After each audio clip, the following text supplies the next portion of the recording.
So, you want to invade a planet, but your enemy has rather inconsiderately placed many layers of defences down to prevent you from doing so, including planetary shields and transporter inhibitors, which means it's quite difficult to get down to the planet. So what do? It's time to bring in the assault ships. Hello everyone, this is Venom Geek Media here, and today we're going to be taking a look at assault ships. I want to really cover this partially because I didn't cover them in carriers, because they're not carriers. When I said carriers, I more meant sort of fighter and bomber carriers, not necessarily general shuttle carriers. So in this particular video, we'll be looking at the other side of that coin in the form of assault ships. Another reason I want to cover this is because, I was requested by Navark Tully DT to take a closer look at the Klingon D-10. And also, this is going to be a pretty good warm-up for the Battle of Septimus III. So, without any further ado, let's get into it. So, the first thing is to understand, where do assault ships come from? Well, effectively, they are to answer this question: how do we land and support troops on a planet quickly and decisively? With that question asked, what do we need to answer that? We need carrying capacity. We need the ability to fight in space. We need the ability to control local orbits. We need the ability to offer fire support. We need to be in the vanguard. And we need to have quick turnaround for our dropships. Now, of course, other large ships can participate in this role. It's not exclusive to assault ships, so to speak. Any ship with a large enough shuttle bay can indeed serve as a support ship in this particular endeavour, but assault ships are the ones that make it their business to be doing this, whilst other ships may have their auxiliary craft spoken for in other areas. Assault ships will specifically set theirs aside for the express role of supporting planetary invasion. You can also get support from even smaller craft on the other end of the scale, because of course ships like the Klingon Bird of Prey, Jem'Hadar Fighter, and even the Defiant can land on a planet's surface and then deploy their troops directly. Now, of course, for such things, that is not without risk, but certainly smaller ships can get away with taking those risks much better than a larger ship, and it serves as a more efficient alternative than trying to fit a shuttle bay into what is quite a small vessel. And of course, this is all making the assumption that transporters are out of the picture. Ideally, of course, transporters are your most efficient way of getting people down to the surface, and this first wave assault will actually work to create a situation where you can begin transporting people down to the surface, because all those factors like refueling and turnaround time and all of that are greatly minimized by use of the transporter. So assault ships obviously do overlap with particular auxiliary ships. Auxiliary ships tend to have a lot of similar capabilities in terms of their ability to carry shuttles, large carrying capacity. The main defining feature of an assault ship is generally that they are derived from a cruiser style design. They are basically based off of a original cruiser design, and then that design is then adapted into an assault ship version, which goes for all three of the ships that we'll be talking about today. At least talking about in detail. I may make reference to others. So the first assault ship we want to talk about here is the Klingon D-10. Of course, this is best described as effectively a D7 in a trench coat. This is a little bit larger than your average D7 with a large secondary hull. It has heavy hardpoints, which allow the mounting of heavy disruptors or torpedo weapons, and it was launched in the 2260s, so it's been around for quite a while. It has dorsal mounted launch bays, which is quite interesting. This does have the effect of only being able to launch 2 shuttles at a time, and they all effectively have to queue up. And so it is very much operating on a smaller scale. Each shuttle takes about 20 personnel, so you're looking at about 10 platoons. That's about 200 troops multiplied by 4, because generally it's 4 ships in a formation. You're looking at a formation of somewhere between 600 and 800. It tends to vary because the D-10 will also be called upon, because generally one D-10 will be set aside to carry a fighter escort rather than dropships, at least by the Dominion War. That wasn't so much a problem in the 23rd century, but in the 24th century, they have to take some of those assault shuttles out so that they can fit in the fighter escort, because fighters are much more of a problem in the 24th century. So really this design emphasizes protection, and it really is designed to take on fortifications directly. This is in a time period where fortifications were not as unassailable as they were in the 24th century, which were very complex. At this time, fortifications tend to be a lot more individual strong points, which just need large enough disruptors or torpedoes to take out, and that's what the D-10 is able to bring. So it's mostly aimed in both its armament and its carrying capacity in engaging and defeating stations. One wave of 200 troops isn't really all that much, all things considered. But against a station, 200 troops, that's quite a lot. And then you scale that up to, again, multiple waves, then suddenly you're looking at a far better situation. Again, each ship tends to launch about 3 waves of troops. Each ship is actually going to be launching not 200, but in total about 600 troops.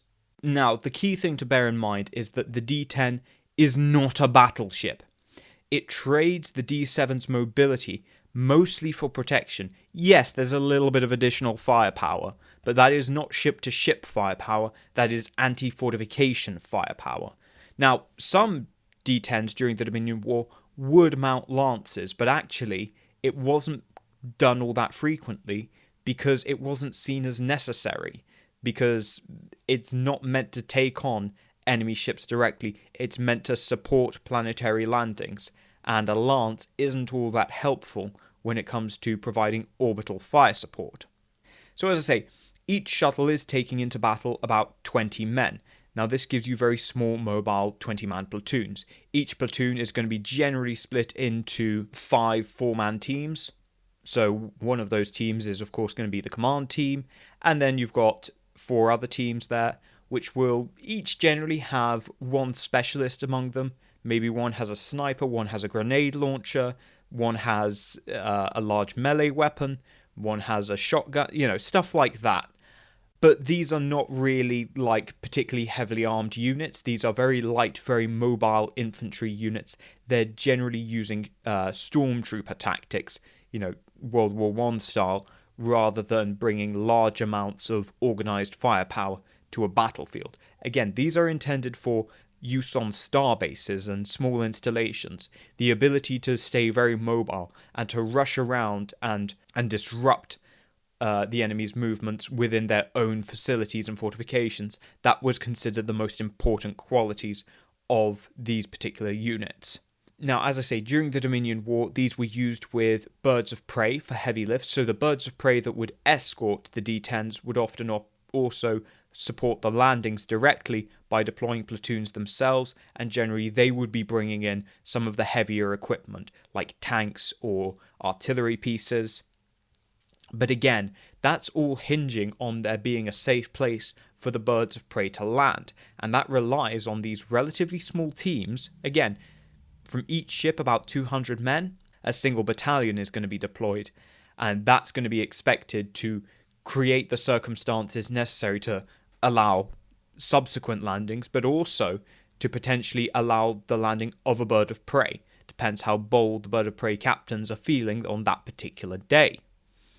So as I say, during the 23rd century, it was very good and fit the role for which it was designed, but it was not ideal for large-scale warfare. And actually, in the latter half of the 23rd century, it would begin to be rivaled by the Constellation class, which actually was able to react a lot quicker than a D-10 because it had multiple launch doors, which allowed far smoother servicing and relaunching of shuttlecraft.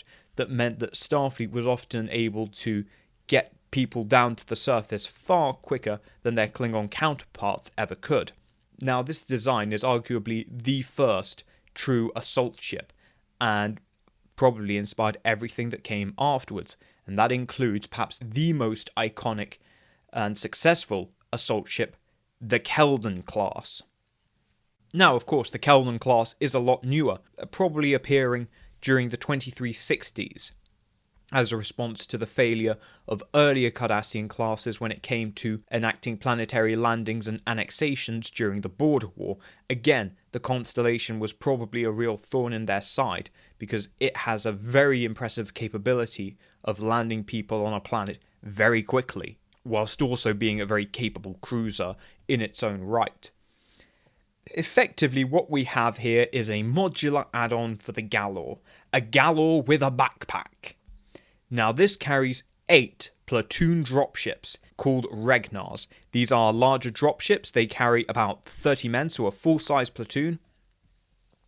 They are also very well armed. They're not just armed with defensive weapons. They are armed with a large spiral wave disruptor for suppressing enemy positions. They are armed with anti-aircraft missiles to help protect them against fighter attack. And they also carry ground attack missiles, again, to destroy enemy positions, soften up the enemy, and allow them to safely deploy their troops. So these carry a little bit more heft and firepower with them, although they are still only transporting infantry. So with 8 of these dropships, each carrying 30 men, you're looking at a 240-man wave, which doesn't sound like a whole lot more compared to the D-10, but it scales up because each Keldon is capable not only of carrying the Regnars, but it's also capable of carrying the necessary number of escorts to protect them. So no single Keldon is burdened by having to carry just escorts to make up for the fact that none of the others can carry escorts.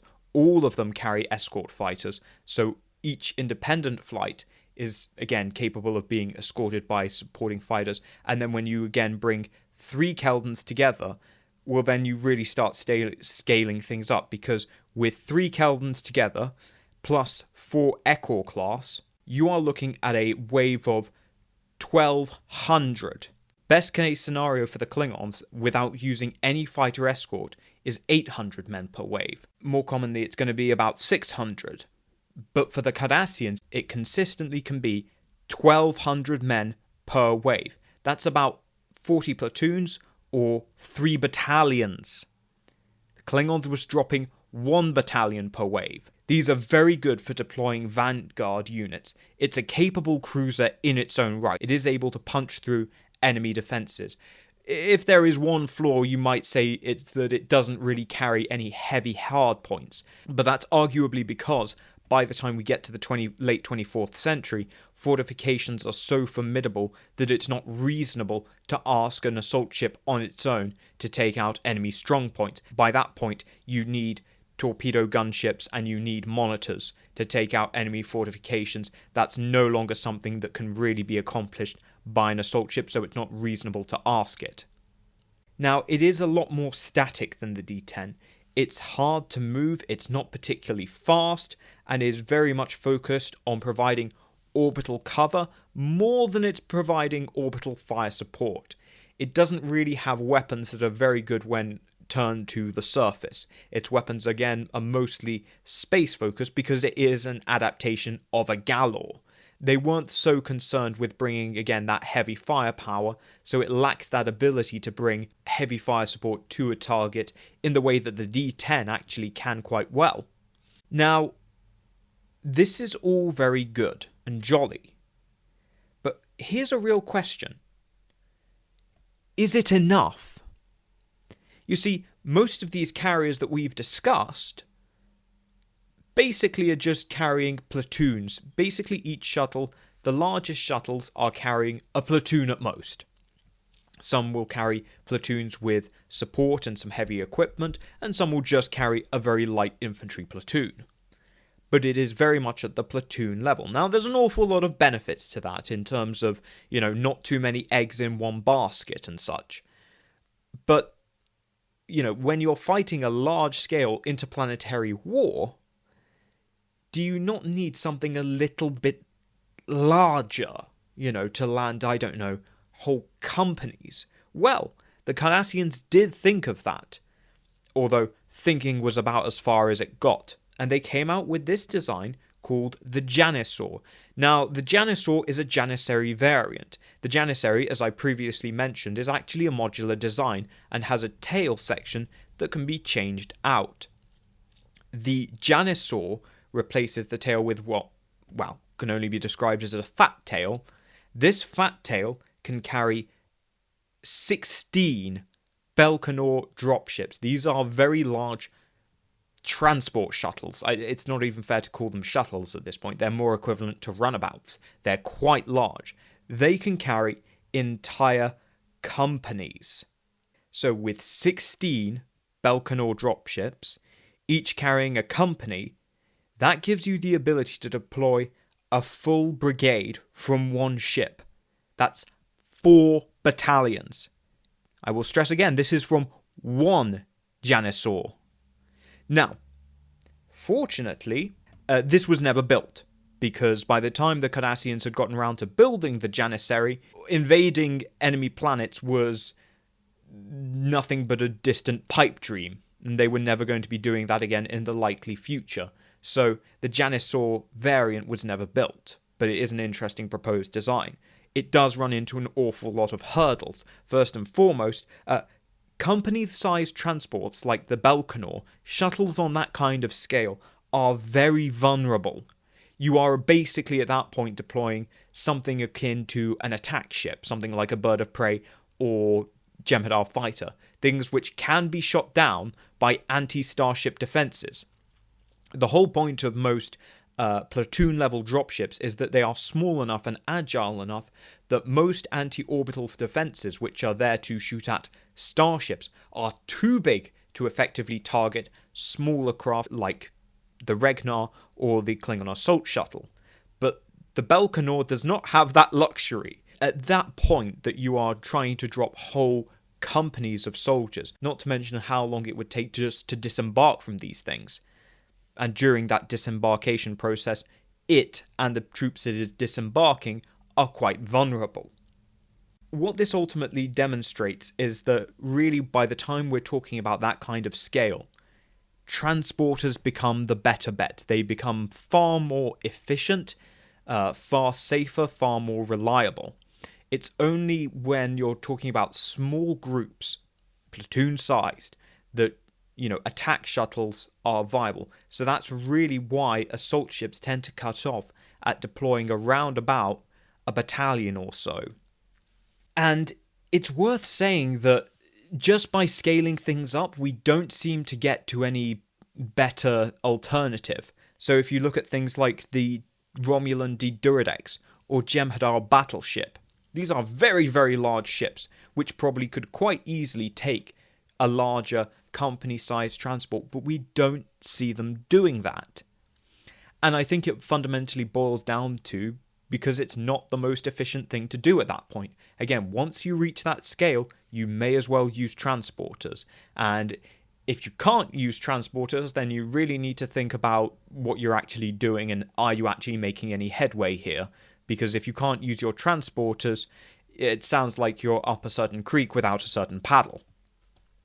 So these hard limits of the assault ships, as we've discussed, as I say, D-10, Keldon, Constellation, these are all very good examples of an assault ship. Things like the Janissaur, not so much. We can see that there's very hard limits to how practical this kind of concept can be and how far it can be scaled up. It can only be scaled up to a certain point, and when you get up to that point, the risk-reward balance tips further in favor of risk than reward, and you get very little reward for the risk that you undertake when we're talking about company-level dropships.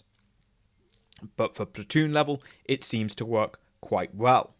And it demonstrates how combat evolves in the 24th century. Fundamentally, you're never going to conquer a planet with numbers alone. That just isn't how combat operates in the 24th century. If you were trying to conquer a planet via numbers alone, I've got a bridge to sell you. It's not going to work. You may as well go home, because combat has moved on considerably from just being a sheer numbers game.